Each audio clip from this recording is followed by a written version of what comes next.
मी कलम 1 आहे. मी सांगतो की इंडिया म्हणजेच भारत हा राज्यांचा संघ असेल. संपूर्ण देशाला एकत्र जोडून ठेवण्याचं काम मीच करतो. मी कलम 2 आहे. मी नवीन राज्यांना भारतात सामील होण्याची परवानगी देतो.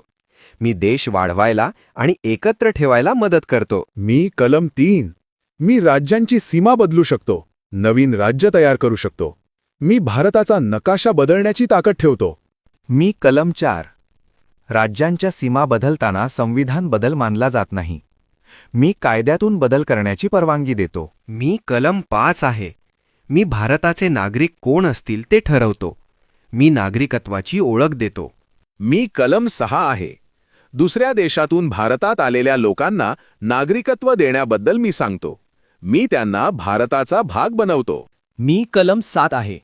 जे लोक भारतातून दुसऱ्या देशात गेले त्यांच्या नागरिकत्वाबद्दल मी सांगतो. काही वेळा त्यांना भारताचे नागरिक मानले जात नाही. मी कलम 8. भारताबाहेर राहणाऱ्या भारतीयांना नागरिकत्व मिळू शकते असे मी सांगतो. मी त्यांना भारताशी जोडून ठेवतो. मी कलम 9. जर तुम्ही दुसऱ्या देशाचे नागरिकत्व घेतले तर तुम्ही भारताचे नागरिक राहत नाही. मी एकाच नागरिकत्वाचा नियम सांगतो. मी कलम 10. ज्यांना नागरिकत्व मिळाले आहे त्यांचे नागरिकत्व चालू राहील असे मी सांगतो. मी त्यांचे हक्क सुरक्षित ठेवतो. मी कलम 11. नागरिकत्वाबाबत कायदे बनवण्याची सत्ता संसदेला देतो. मी नियम ठरवण्याची ताकद देतो.